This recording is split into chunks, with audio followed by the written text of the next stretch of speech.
Hello everyone, welcome to Online Help Guide. Today in this video, I'm going to show you how to log into HSBC Bank credit card account online. So without any further ado, let's get started. First of all, open up a web browser. Now in the search bar, type in www.hsbc.co.in. After you come across this official page, click on the Log On button in the top right corner.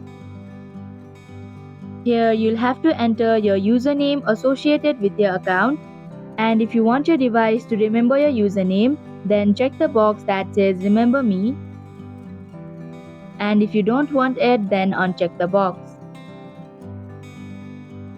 If you do not have an account yet, then you can click on not registered for personal internet banking link.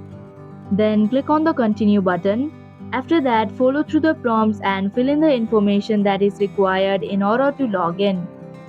And that is how you can log into HSBC Bank credit card account online. Thank you for watching Online Help Guide. Hope this video was helpful. If it was, then hit the like button and comment down if you have any questions or feedback.